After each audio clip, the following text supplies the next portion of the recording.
LOA Today. Walt Thiessen and life coach Wendy Dillard here. Today is Friday. Happy Friday, April 27th, 2018. 4 p.m. Eastern Time, your second daily dose of happy for the day, your 10th for the week, as we do 2 a day, Monday through Friday. So it's been another busy week, and it's been a good one. I'm very happy to report that even though my day got a little crazy earlier, it calmed down, and I got some really good work done with the programming developers who are writing this special software for my wife's gardening services business. It's basically software that we're going to use to replace what we're currently doing for tracking people's time and scheduling people, setting up the calendar and all that kind of stuff. And it's also going to be like the foundation for more stuff we'll add later on. So I was really pleased to see the progress today. So it's a good day. Cool. Yeah, very good day. Well, that's even exciting just to know you're having, customized programming done for the business. That's fun. Yeah, it is. I mean, it's something obviously you need to have some background for it, which I do. It's not something for the faint of heart or those who lack basic knowledge about it. But when you've got the knowledge and the background, it's actually very cool to have a team doing your programming for you. In fact, at some point, I'm going to be doing the same thing for the podcast because I've already mapped out in my mind. Yeah, I've already mapped out in my mind how I want to have some software written that will run on my web server. I have a web server that not only hosts the loatoday.net website, but I also have customers from my business because I have hosting customers. And on that server, I want to put some software that basically will interact with the Zoom platform that we use. The Zoom platform, of course, is like a conference call platform and video conferencing if you really want that, although we don't use it for that. It's going to interact between that and Spreaker, so that anyone who wants to run a call won't have to have this crazy setup that I've got. It'll all be direct. The only thing they'll have to do is interact with the Zoom platform, which anyone could do, which means I don't have to be the host of all the shows anymore. Cool. I mean, not that it's not fun that you're the host, but cool. Yeah. Well, it's very cool because that means we can really start expanding the schedule just as fast as we can find good qualified people to be the hosts and co-hosts. So, I mean, we'd be getting a lot closer to the point where we have 24/7 LOA Today shows. Wow. Wouldn't that be something? I mean, CNN runs 24/7 and their stuff is going continually. But how awesome would it be if we were the alternative to all other radio shows, yeah, all how about other that? news programs? Oh, I love it. I mean, we won't try to go for 24/7 right away, but imagine if we could fill up, say, all the daylight hours in the United States, which would be, half to 2/3 of all the hours in a day. That would still be pretty awesome. Yeah. That's awesome. Yay! Good stuff happening here. I mean, this is a happy day. How's your day going? Is your day a happy day too? Oh, my day is fabulous. I have an update. Like yesterday at the end of the show, I said, I hope to have my new belief in place by tomorrow. That's right. Yeah. And we'll see what happens. Right. So to kind of recap, on Monday, my merchant account got approved. On Tuesday, I spent hours with customer service trying to get it all set up so I could actually use my merchant account. Wednesday, I had it all taken care of, and I sent the link for my customer to make a payment. And then that day he was getting squirrely, and I started to go, I think he's actually a scammer who's wanting to fraud me, because he asked me to charge $3,600, of which only $1,000 would be mine, send the $2,500 through a bank deposit to his private limo driver, blah, blah, blah. Yeah, good catch on that one, I have to say. Yeah, and so at that point I'm like, someone's trying to scam me. But the good news was Law of Attraction was using the need to get a new merchant account because he requested it as a way to get that to happen. So I'm grateful for that. But it was funny how when all of that kind of settled down and I went, he's not really even a legitimate customer. Okay, done with that. Then all of a sudden the next thought came to me, which was yesterday. I wonder what in me created this. I wonder what energetic vibration I was bringing to the table that I would match with someone who was a scamming fraud.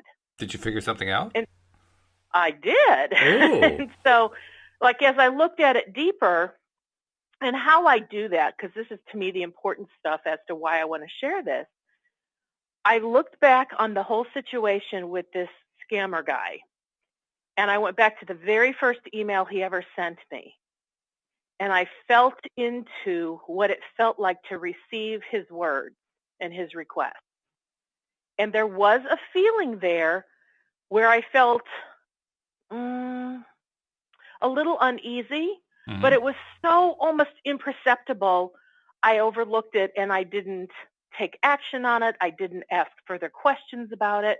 And so I responded to him. And then he responded back. And there was another little teeny imperceptible, almost negative feeling of imbalance, uncertainty, but it wasn't enough for me to know what to do with. Yeah. So I just continued to proceed. And there were about 3 of those where every time I received something from him, it felt a little off. But again, nothing big enough for me to go, why would I say no to a customer who's wanting to spend a couple $1,000s with my services? Understandable. Right? Yeah. So then as I went forward, he, let me know he had a problem with PayPal and with Square and that he needed it to be a different merchant service. And so I'm like, okay, fine. I went and, did that. But when we got to the other end and I recognized, oh, this guy is just trying to scam me. And I was looking at it going, okay, what in me attracted this? I went back to the beginning and I started to kind of lift the hood, if you will, on these little teeny subtle feelings of discomfort. And I started asking questions about what that discomfort was and see if I could get a handle on it. And what came to me was I have felt this before, and I have felt it in 2 areas of my life. One, when it comes to somebody wanting to do business with me, and one when it came to like on a dating app, and I think a man might be interested in me. In both situations, there was a feeling of fear of loss. So I'll take each one apart. So like with this guy, I was afraid that if I asked my normal set of questions, I might say something that would cause him to be irritated by me or annoyed in a way that he would go, oh, I don't even want to work with her. In a dating scenario where it's a dating app and, you're communicating through text or email messages, it's like I didn't want to say anything that might cause him to not want to pursue getting to know me. But the underlying feeling in both situations was I'm afraid or I'm in fear of losing the connection. With one, it was losing the financial remuneration I'll get from doing business with him. And in the dating scenario, it's the fear of not having an opportunity to get to know somebody where there could be a potential love match. So when I went to sleep last night, that was the level of clarity that I had. Okay. And I was delighted to have that level of clarity. I'm like, okay, it's about the fear of loss. Yeah, that's pretty good, Rick. To get that much out of it, that's very good. So I get very excited when I'm able to have that level of clarity because I'm like, well, I could totally see how I'm matching up with people who would have ill intent because their having ill intent matches my fear of loss. Like I sense those were on a similar energetic vibration. And that's how law of attraction would match us up. Mm-hmm.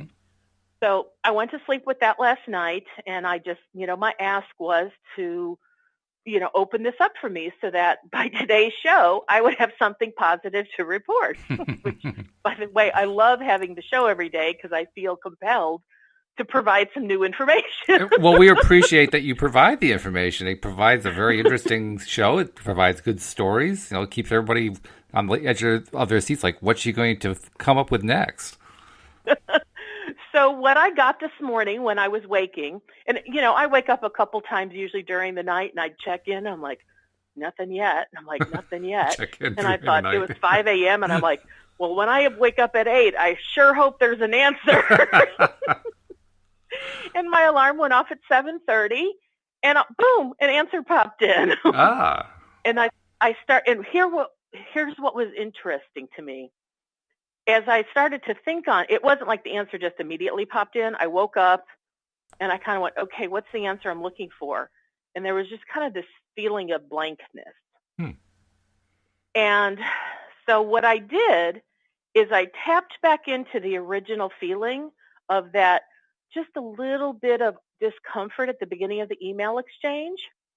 And immediately it was like I was back in the energy that would open up the answer to me. Wow. Because now I was back in the feeling of what I don't want is this feeling of fear of loss. Very good. And then I said, okay, so now that I know I don't want the fear of loss, I know what I kind of want, but I wanted my inner being to kind of give me exactly the right thought or feeling or belief that would help to shift this energy. Mm-hmm, sure. And what came to me was, my inner being does this a lot, where they use phrases and concepts that are already well known to me as examples. Mm-hmm. And the first one that popped in was, you can't say the wrong thing to the right person, nor can you say the right thing to the wrong person. Have you ever heard of that? No, but that's interesting. So I'll kind of take it apart. So I don't even know who all I heard it from, but I've heard it from many like success principle speakers. It sounds like that kind of cliche thing that they would use, right? Yeah. So like from an energetic perspective, this is how I like to look at it. If I'm blundering through my presentation to a potential customer, it's like that is not what's nearly as important as the fact that they're reading my energy. And I can blunder away, but if I'm a match for them, they're going to sense I'm a match for them. Mm-hmm. So even if I say the wrong thing or I say something stupid, it doesn't really matter, because when they're a match, they're the right person and they're going to connect with me and we're going to do business together. So that's the first part. I can't say the wrong thing to the right customer. Mm-hmm. Likewise, and I know we've all had this experience, you can say the most perfect right things, and if a person's not a match, they won't get it, they won't understand, and they won't do business with me. That is true. I have lots of that experience, by the way. I'm really good at that. So that whole concept, which I'll say again, you can't say the wrong thing to the right person, and you can't say the right thing to the wrong person. With that understanding, that helped me lock in the vibrational understanding that we're living in this matching up universe. And if I really have a matching energy to a customer, we're going to connect. I won't screw it up. They won't screw it up. It's like law of attraction is going to match us up. It's all going to be just fine. Sure. Yeah, makes sense. And in the romantic relationship area, it's really the same thing. Mm-hmm. I mean, I might think that I'm, trying to put my best foot forward and impress some man, that he'll think I'm really fabulous. And I might blunder it all up and say dumb things, and I could spill wine all over his pants or whatever. And that might be the perfect endearing thing that causes him to fall for me. Yeah, I mean, my wife found the perfect way to endear herself to me. Within 3 months of meeting me, she totaled my car. Well, there you go. So how did that work out? It actually worked out well, believe it or not. I know this sounds crazy. Believe it or not, it ended up paying for our wedding. Really? Like the insurance claim? Yeah, because it wasn't our fault. It wasn't her fault. It was, okay. Actually, the incident involved another wedding, interestingly enough. We were in Rhode Island where she had grown up, and I didn't really know it as well as she did. We were at the beach, and we were driving up to her parents' house afterwards. She says, well, I know the way better. Do you mind if I drive? And, of course, the first words out of my mouth after I thought about it for a second were, well, okay, just don't get into an accident. I swear this is exactly what happened. And 10 minutes later, we're on the side of the road because a woman had been coming the other direction. This is on Route 2 in Rhode Island for people who know that route. And it was in the middle of the day, middle of the week, so the road was empty. The only two cars on the road were us and her. And about 100 feet from us, she decides to pull across the lane to turn into a driveway and stop dead in the middle of our lane. Uh-oh. which is not a good combination.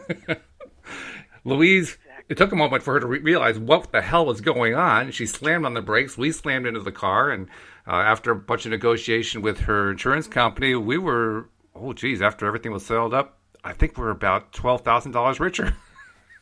Oh, my goodness. Yeah. Plus a new car. My goodness. Yeah. Well, so there's a fun little story. There you go.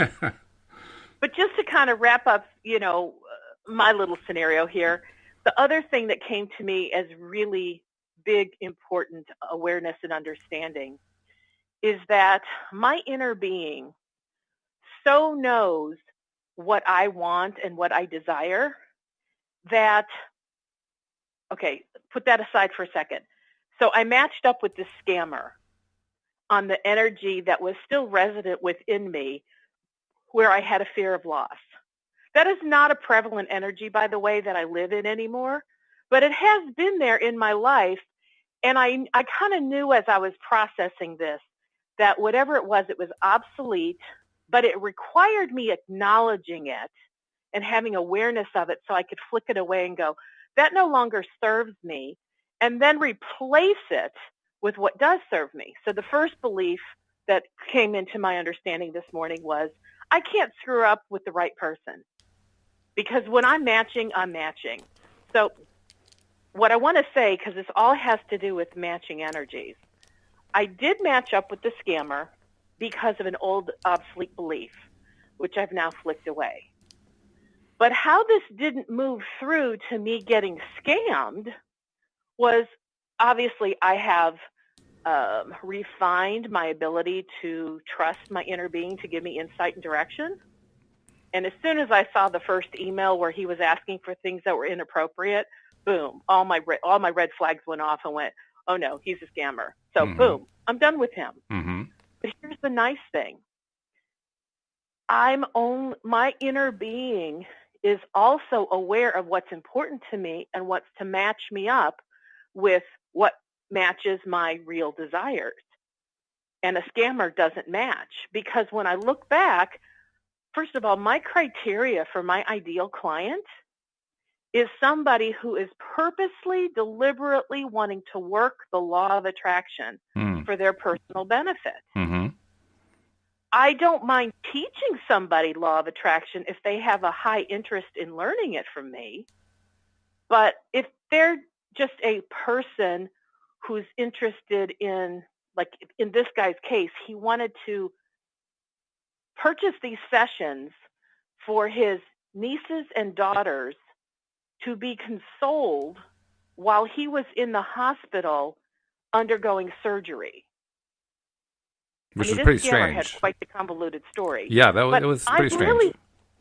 I'm really not in the business of that. It doesn't mean I can't do it, but that's not really my ideal client. Nope. And so in a sense, I said yes to what's not my ideal situation, I guess because I was intrigued by the things he was saying and the fact he said he had a driver. I thought, oh, well, he has money.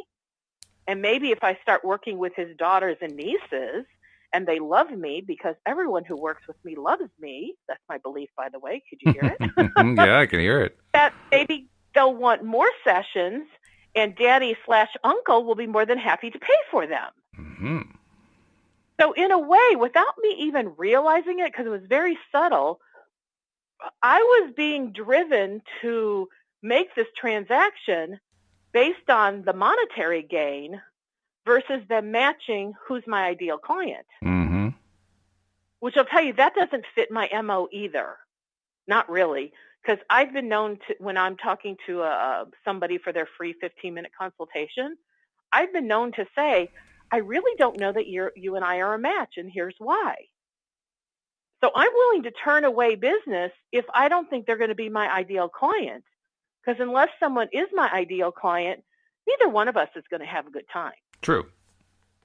And I like ease and flow, and I am now out of the business of having coaching be difficult. I used to do lots of difficult coaching, and we got a great result, But oh my God, what it took out of me, I'm like, that wasn't worth it. I need to charge 10 times my fee for what I just went through. Yeah, sure. So this is what led me to a new awareness today about how my inner being was actually wanting to remind me of what I already know who my ideal client is. So now the show title is something about leveraging the power of the infinite, or inner being, right? Yep. So we had early voting here in my city today, and so I went out and did some early voting. And while I was out, I got to listen to Abraham on my car radio or Cool. CD player. Okay. And I was listening to a CD a CD that I'd never heard before. And I had to go back and re-listen to it 3 times. And I still, the second 2 times, couldn't find exactly what I was looking for. But let's just say this, I know what I heard inside of me. So regardless of what Abraham literally spoke, I know the message that I needed to hear. That's cool when that happens, by the way. Yes. And here's the message that I got in greater detail. Part of this I already knew, and I'm going to ramp us up to from where I already knew it to the new insight that I got. So what I've always known is whenever we have a step 1 experience, whether we're asking deliberately or asking by default because circumstances just happen that are unpleasant, and so we unconsciously send off a rocket of desire of what we prefer. Okay, am I making sense so far? Yeah. No, you're fine. Yep. Okay, so we have an ask, and in the moment we have this ask, our inner being immediately becomes the answer, becomes the solution, vibrates to the solution energy, and is ready to, and immediately starts broadcasting the signal of the solution energy to us. Now, much of the time, we're so busy being in the unpleasantness of the situation, we're not able to receive the broadcast signal coming from our inner being because we're on a different wavelength. We're still in the vibrational energy of the problem, which in this case, let's say the problem was I'm dealing with a scammer, and because of my resistance, or let's say it differently, because of my fear of loss, I was vibrating to fear of loss. And so even though my inner being was constantly vibrating and sending me the broadcast signal of this is not your ideal client, I couldn't receive that. Now, what I could receive was he wants a new merchant account, and my inner being was saying, yeah, get a new merchant account. So I was able to receive that part. Yeah. But when it was all said and done, my inner being got across to me, this was not my ideal client. This was not a match based on ideal. It was a match based on fear and scam and fraud. So that was the circumstance, but what I really heard in a unique way today was that our inner being is continually broadcasting the signal of whatever it is that we're desiring, whether we hear it or not, but they're broadcasting the signal. So law of attraction, this mechanism that matches up like vibrations, is receiving our inner being signal 24/7 of everything that is in our vortex. Mm-hmm. And a vortex, for those that don't know, is kind of a word that Abraham uses to it's like a holding container of all the vibrations that equal everything we've ever had a desire for. And so those broadcast signals are actually being broadcast into the universe, where law of attraction hears them loud and clear, feels them, sees them, knows them, responds to them continually. However, and this is the insight that it's two-sided insight. One, we're the only thing keeping those things from being delivered to us because we have stuff that doesn't vibrate to the same thing that our inner being's vibrating to. True, yeah. But the thing that was so fascinating that I heard with a new level of clarity is, hey, my inner being is broadcasting what I want 24/7. Yeah, how cool is that, right? Yeah, and I went, huh. And then it made me think of something that I had said on a show a couple of weeks ago, where if we have what I would call a pure fleeting thought of a desire, and it's so fleeting, we don't even bother to give it any negative energy because we're not thinking like, oh my God, I have to have it. It's just like, oh, wouldn't that be nice? Mm-hmm. Kind of like if you're working in a business environment, with a whole bunch of cubes and lots of people in there, and the floral delivery man comes to the floor and brings flowers to somebody on the floor. And let's say the person in the cube next to them is thinking, gosh, those flowers are beautiful. I sure wish my husband would send me flowers. Mm-hmm. And then boom, they go on to something else. Right. That's what I call a fleeting thought. In other words, the woman who desired flowers, she wasn't going, what's wrong with my husband? He never sends me flowers, or I can't think of the last time I ever got flowers. Yeah, that would be resistance. It lasted about 3 seconds, so yeah. Yeah, so in my little scenario here, it's just oh, that's so lovely when someone sends flowers. I love flowers. And then boom, back to the computer, working and doing their thing. Mm-hmm. That's the kind of thought that the moment the woman thinks that, her inner being goes, oh, she wants flowers, and begins the broadcast signal for the woman wants flowers. Mm-hmm. And because there was no resistance present within her, I promise you, within days, if not hours, she'll receive flowers from someone. It could be her child picking flowers out of the garden and handing them to her. It could be, a relative sending them. It could be a friend. It could be a lover. It could be all sorts of things. But the point is, when you have a fleeting thought like that, the way it manifests is because our inner being is doing the broadcast signal. And we are not doing anything to muck it up.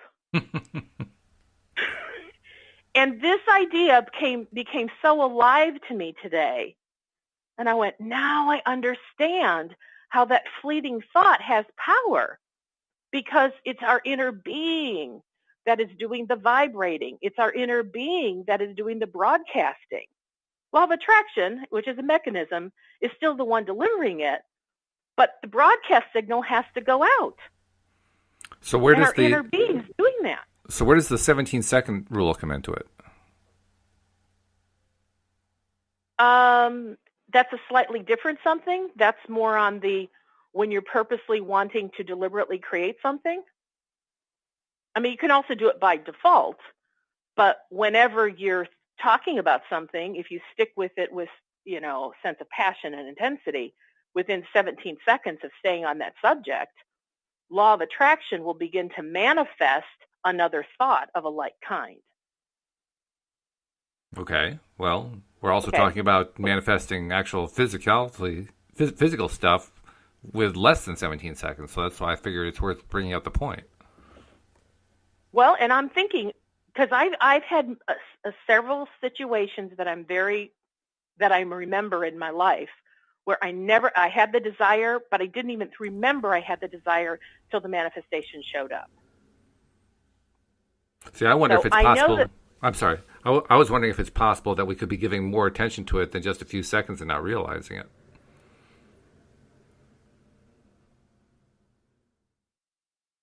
Maybe. But maybe not. Because one has to do with, the 17 seconds has to do with the law of attraction adding another thought. I'm not talking about law of attraction. I'm talking about my inner being. Because when you're in a step one experience, whether it's asking from a default something I don't like, or an asking because, ooh, I like that she got flowers, I sure would like some too.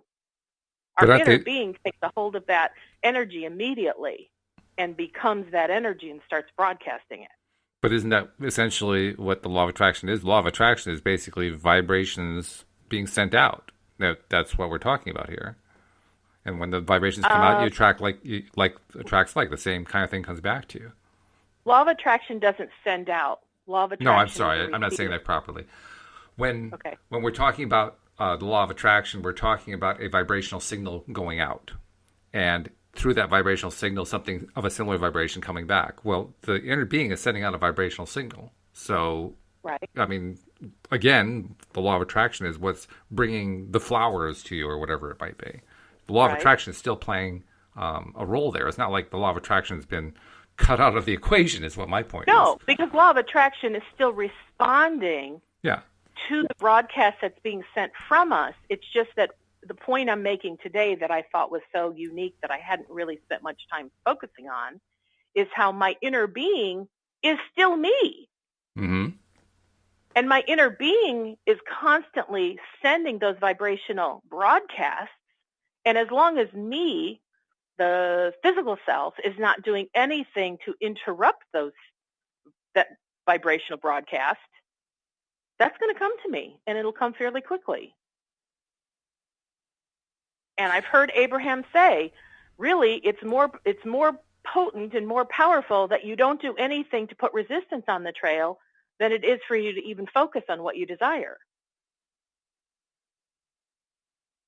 Well, that's an interesting concept then.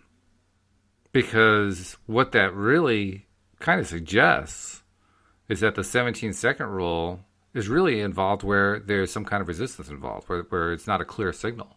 Because according to what you're suggesting, 17 seconds isn't necessary, except in a case where there's some resistance for something to show up. I'm not quite sure that's the case, because there are some places where I've just desired something. And so I just thought, well, let's get this ball rolling. And I just start purposely thinking on something so that I can pass the 17-second threshold. And I always know when I do, because all of a sudden thinking on that subject and my inner dialogue on that subject becomes easier, because law of attraction has handed me, or I've received, new thoughts on that same subject. Okay. I'm not sure how I you're guess tying what I'm it. trying to say, there are many ways to manifest something. And one of them I was talking about was the fleeting thought. And I wanted to point out the leverage of how our inner being is constantly broadcasting everything we've ever desired. Yeah, well, that part's definitely very cool. Yeah, and so that's why I wanted to talk about leveraging our infinite being, because when we come to recognize and understand that our infinite being is continually broadcasting on our behalf, I know what that is now about to do for me. It's going to say, Wendy, get out of the way. Because in the past, I have felt like in order to get something that I desire, I have to continually focus and do the work to make it happen. Mm-hmm. And that's efforting. Yep, that's true. And it's like, we're not meant to effort. We're meant to be in ease. And if I were trusting my inner being more often, I would be allowing the broadcast signal from my infinite being to go out into, the universe. The law of attraction can respond to it and bring it to me. My only job is to get out of the way. And if I have any resistance to any idea of the things that I desire, clear up that energy. So the only signal going out is the positive signal from my inner being. And if I do happen to think about it, a positive signal from me, which means nothing negative. Both my inner being and me are on the same page. We're both saying, yep, we want this cool thing.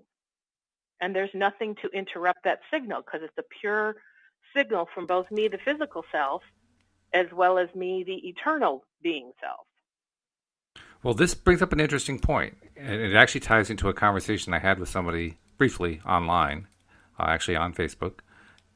In this conversation, what came up for me, because this person was basically saying, kind of the same thing you're saying here, that it's just about getting out of the way, that that it's about getting alignment first, and that it's about just wishing your wish and staying out of the way and letting the inner being deliver it.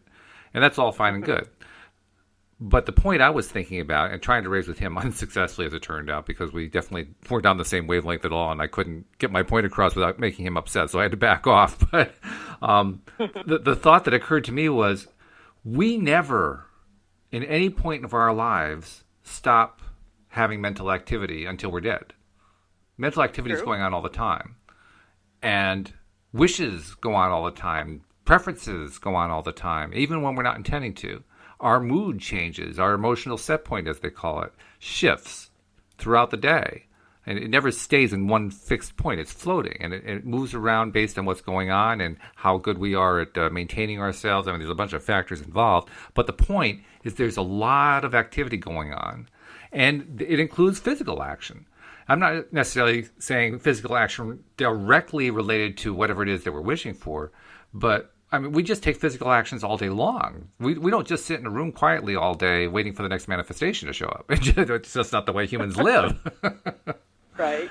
So with that as a sort of a foundation, one thing we do know is that if we're putting something out there in some way, whether deliberately or through default or just through, geez, I wish I had those flowers, whatever it might be, we're still also dealing with our emotional set points, among other things. And if we're in a relatively bad mood, not necessarily because of that particular wish, but because, the dog just did something on the rug, or, your spouse just yelled at you, or the kids are giving you a hard time, or whatever it might be, and you're allowing yourself to fall into that, well, you can be in a bad space. You can be in a negative space. True.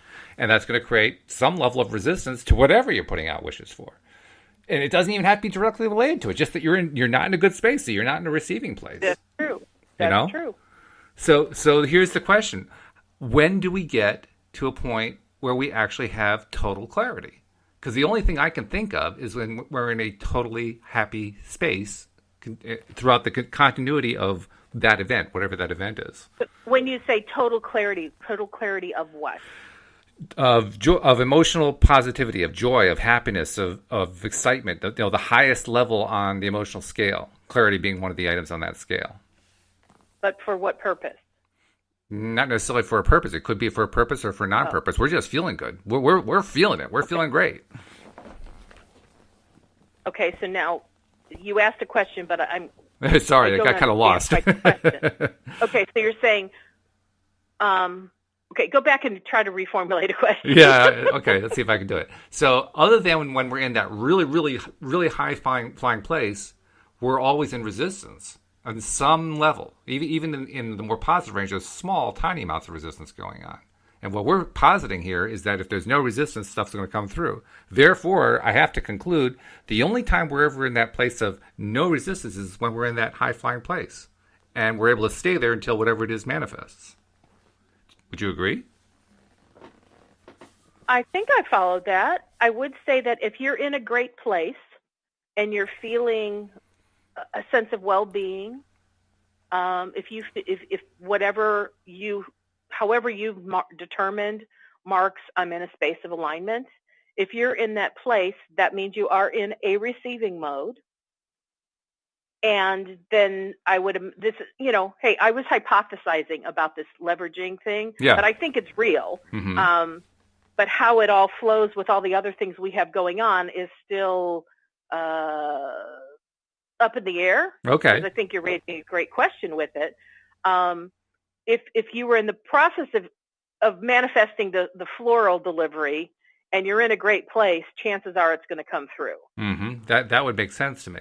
Because if on the other hand, you kind of wish that... If you had the idea that you wanted the flowers and your inner being is broadcasting that, but you've already forgotten about it, and all of a sudden you get in a really ugly mood and you stay there, well, the flowers may not show up because now you're not in a receiving mode for it to come through. Yeah. They might not even show up if you just kind of get into not a really bad place, just kind of like a bored place. Just because there's just enough resistance to keep it away. Here's what's interesting. While you were talking, Walt, the word algorithm popped into my head. Algorithm, I love it. Which, of all words, right? But, as I've had multiple conversations with you now off air about SEO and about Google searches and about other things, what I've come to understand from you is there's such an incredible level of complexity when programmers write these algorithmic programs. True, yeah.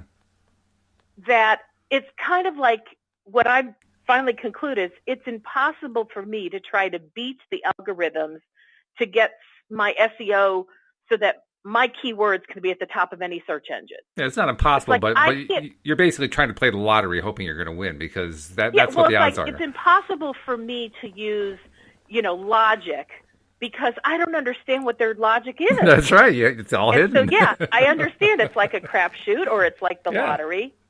Well, I don't want to say law of attraction is like that, and yet it sort of is, because we really don't know all the different variables at play at any one given time. Yeah.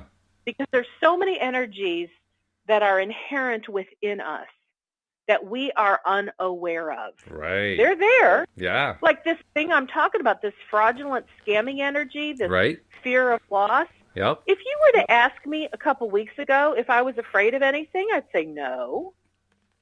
Because consciously, I wasn't aware of anything. Right. But sure enough, this thing popped up and it got my attention. So I'm like, well, son of a gun, I had this fear of loss thing going on. Who knew, what right? Do you know? Yeah, and fortunately, I didn't get angry about it. Right. I was actually quite delighted. Yeah, you discovered it. What I've also talked about is when you are intensely working towards something, which we all know right now, I'm intensely working toward new income streams. Right. So I feel a sense of not only monetary freedom, but really a creative freedom to do the thing that I love to do. That's what I'm really going for. And so as I'm wanting to create that and have that flow into my life experience, I also know that every energy that does not equal me attaining this thing that I desire is going to show up so that I can move it out of the way, clear my path so I can move toward that thing I desire. Because I'll tell you, last night when I got the fear of loss, for probably 3, maybe 4 hours before I got the clarity of the phrase fear of loss, I had this energy that it was like soupy. It was, and I was just being aware of it. And I was asking, what is this? And I got the word creepy. I'm like, yeah, this feels creepy. It's a creepy energy. Mm. It wasn't something like that scared me to death. But I went, there's a fear element to it, and there's an icky element to it, and there's a slimy element to it. It was creepy. It was, yeah, I can see that. And so I remember saying, oh, wow, I sure hope whatever I'm working through, this won't last long, because this is, it's creepy. And I will tell you, the creepy is gone. Good. And that energy was attached to this fear of loss of money, the fear of loss of romantic relationship, the fear of like having it just slip through my fingers, and it was almost like I was holding on to this creepy, I'll become something I'm not and camouflage myself in order to try to become what somebody else wants me to be so that I will get the attainment of the thing that I want. I just, of course, didn't realize that those things really weren't a match for me. And I think that's what's creepy. Me trying to become something I'm not. That's creepy. That's a fair evaluation. Yeah, I would say so. Sure. But see, that was a vibration. That was an energy in me that I was not consciously aware of, but I so clearly see that it is in contradiction or resistance to me getting the fulfillment of Project X, which is having new income streams in a way that allow me to have creativity in the things that I do. And so I wasn't afraid of it showing up, even though, yes, I called it a fear, but it's like I'm delighted when these things show up on my path, because that to me is a sign that I'm making great progress toward the thing that I really desire, or this weird thing wouldn't have shown up. Mm-hmm. And then, of course, I was able to, find the resolution or find a better feeling thought, which is, oh, I can't match up with something that doesn't really match me. That would be called a mismatch. This is true, yes. Law of attraction doesn't mismatch. Very it only succinctly. Matches. It only knows how to do one thing. That's right. Yeah, that's true. The blue socks will be matched up with the other blue socks. It won't match up a blue with a white. It doesn't work that way.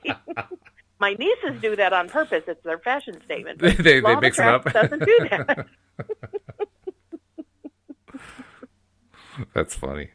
That's really good. So anyway, did that sort of kind of clear up or not clear up so much, but answer the question that you were kind of Well, kind of. I working mean, on? I think you're right. It's a soup. I mean, we evaluate this stuff. We try to explore this stuff in kind of like a little bubble because we need to keep our categories clear in order to understand the concepts. What I usually try to do, though, in the back of my mind as we're talking about these things is I also try to integrate them into the way life actually goes, because life is a soup, and it's got all kinds of stuff going on. Some of it's icky, to use the technical term. Some of it's feel good. Some of it's somewhere between, and we're navigating this at all times. And because we're navigating it at all times, we try to draw these rules, so to speak, to help us understand. Okay, we want to get into the good feeling place. We want to be in alignment and all that kind of stuff, and that's all good. There's nothing wrong with that. I just think it's also useful to remember we are doing this in a realm that is not that clear cut.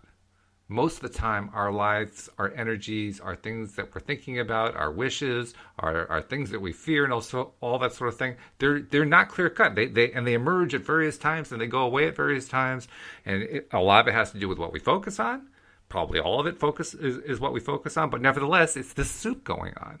And I think anything has to be understood in that context. So I haven't really pushed this point before, and I probably won't push it a lot, but I think about it whenever we talk about this stuff. I ask, okay, how does this actually work in the real world, so to speak? Although even that phrase we kind of poo-poo because the real world could be manipulated by our thoughts. But I don't know how else to say it. How do we incorporate that into this universe of energy where we're all doing all these exchanges of energy and vibration and thinking about stuff and rejecting certain things and saying, yes, I like that other thing, and so on and so forth. Because it isn't just a simple one transaction universe. That's very true, and nothing about it is linear. Yeah. It's not like here's step 1, here's step 2, and boom, you land on step 3. Right. It's never that simplistic. I would say, in looking at it from a big picture perspective, the more positive things that we can latch onto, of things that we can determine, oh, this works, or this is a positive way to look at this, or here's a really good belief, the more of those we acquire, the easier it is to actually manifest something. Makes total sense to me, yeah. I mean, because once upon a time when I knew nothing about law of attraction and I wasn't doing very much when it came to self-help development, I lived in a very default world where what I observed was my reality. And the more of it I observed, if it was not pleasant, the more of that I kept getting more of. But so was the rest of the people around me. Mm-hmm. So it didn't seem like it was odd. I just had an inner knowing. I wanted something different or better. Yeah, sure. Or I wanted an improvement. Well, me too, yeah. And so as I started to seek out personal development programs, courses, teachers, and I was really surrounding myself with more uplifting ideas, and I'd think on them often enough, they really did start to take hold inside of me, and they started to build like a foundation for feeling good and living a good life. And then it really was, I mean, NLP did a lot for me as well. Tony Robbins did a lot for me, but it really was law of attraction that put me over the edge in a positive way, because I so resonated with the ideas that were within the law of attraction that I just had an internal knowing. And this is not because any teacher said this to me.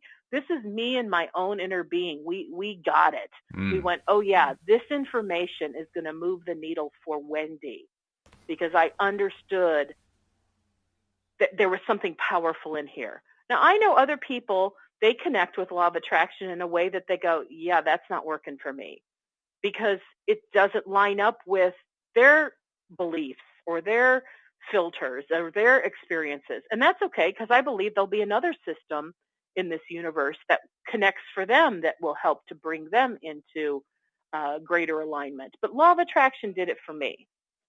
And so as I have been listening more and more to Abraham Hicks and reading other books on law of attraction and listening to other law of attraction leaders, I have put together more and more foundational understanding.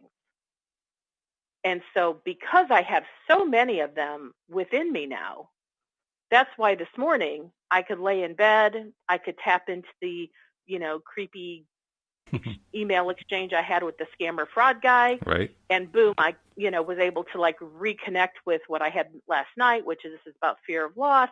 I'm able to say, okay, so what is it? What's the thought that's going to shift this for me? And one of the thoughts that was already within me is you can't say the right thing to the wrong person and you can't say the wrong thing to the right person. Now, I've heard that from thought leaders so much, I'm like, I get that. Oh, wow, I get that. And that dwarfed the old way of thinking. That trumped that loss of fear thing. And when I thought about loss of fear, I'm like, I'm not afraid of losing anything. I can't lose anything. There's nothing to be afraid of. But my point there is that because that phrase was already a well-known, well-understood concept for me, all it required was for my infinite being to like remind me of that phrase. And I went, duh, of course. And it was an easy transition for me. Now, if somebody's brand new to positive messages, it will take a little bit more convincing sometimes. Sure. Yeah. And so that's why wherever anybody is in their journey, the first thing I would suggest to anybody is surround yourself with messaging that supports who you are and who you want to become. Yeah, absolutely. Because when you do that, you're taking control. You're putting yourself in a place to win. Where we lose, where our apparent attempts to manipulate the law of attraction and use it to our advantage fall apart, is where we don't actually consistently apply these basic things we know to do to get ourselves into that control place, to get ourselves into the frame of mind we need, to focus the way we want to stay on on what we like and off what we don't like, to do all the things we know to do. That's basically where the rubber meets the road. And the momentum that I had been building since I started deciding, maybe 4 months ago about my new career trajectory has been building faster and faster and faster. I mean, in a way, in the beginning, I was like, wow, I was getting some really cool ideas. Yeah. But I also knew that sometimes there might be 3, 4, 5 days until I got the next really cool idea. Yeah. And the next cool idea was pretty darn awesome. But now I feel like I get something every single day. And I'm like, oh, this is called momentum. And I was having a conversation with a dear friend of mine yesterday. She's also a colleague. And she's like, I think she's one of 2 people at my job that I have talked about. I'm ready to exit my job. Ready in terms of emotionally ready, but I'm not financially ready. And that is something that I'm absolutely working toward. Oh, yeah. And so she and I talk usually about once a month. And I said to her, and it just came out of me, and I said, you know what? My expectation is when we talk next month, I will be telling you that I'm providing my boss with my resignation. And my intention is to no longer be at that job by the end of June. Wow. By the end of June, I'm out of there. Wow. And then I thought about, and then we get off the phone, and I thought about that, and I went, oh, when we started Project X, remember how I had end of June as my target? And then you moved it to April 1st because you got another thing, yeah. Yeah, and then I felt, April 1st. Well, I got to tell you, considering how many things I have overcome in terms of resistance, I'm really grateful my inner being gave me move the date up to April 1st because it sure made me move faster. Yeah. And, June 30th may still be the day, but I'll tell you, when I got off the phone with her last night, I went, oh, my God, what does this really mean? And I started looking at it in real terms. And I went, okay, that means I have like about 4 weeks to be ready to say, I have seen enough signs and indicators with new income that I'm willing to let go of my current secure income. And I went, okay, 4 weeks. And I went, oh, wow. There was a little bit of trepidation that popped in, And then I went, okay, Wendy, and here's what was really cool. Because of all the things that have happened so far for me, where I decide it and it happens, and I decide it and it happens, I went, this is nothing different. I have been in rehearsal for what I'm about to launch now. And what I'm about to launch now is setting very specific monetary goals, energetic goals, creative goals, so that I can give my resignation 4 to 5 weeks from now. I suspect, too, you're going to have a lot of opportunities for more chances to remove resistances you didn't know about and to really accelerate yourself. Because if you think the acceleration has been big so far, you can probably pretty much double and triple it by the end of May. And I have a sense that any resistance that's still left is small. Just That's like good. this fear of loss, I consider that small because it took nothing more than getting awareness of it, acknowledging of it, and I flicked it away. Yeah. Got the new thought, boom. That one's over. Yeah, it was a flicker. Yeah, it was just I flicked it away. So it's like, okay, I love the fact that it's Friday because one of my most favorite things to do is on Friday to get a really solid, powerful idea of what I want to work on creating. And now I have the weekend where I will focus on this, bathe in it, and I mean, milk it like you would not believe, because that's what I do. And I will do my thing. And so by the time I go back on Monday, it would not surprise me if I didn't already create 2 new clients over this weekend. Yeah, that would be par for the course at least. I wouldn't even be surprised if with more than that. Because why not? Yeah. I mean, it's like I don't feel like, oh my God, that's too much to ask for. Because throughout this time, I've learned I'm discoverable. I learned that law of attraction absolutely matches me with what I'm asking for. Last week, when I asked for me to start connecting with clients, I did. They just weren't paying clients. So then I asked, I want to connect with paying clients. And then I started connecting with paying clients. You know, when I wanted the merchant account, I wanted it to happen in 2 days, and it did. You know, I wanted it to happen with ease, and it did. And I'm like, 2 things. One, I have much more confidence in my ability to deliberately set an intention and desire. But 2, the purpose of, or the topic of today's show is adding another component that is really powerful. I am so going to focus on the leverage of the fact that my inner being is broadcasting everything I desire 24/7. I just need to, A, line up with it or get the hell out of the way. Or both.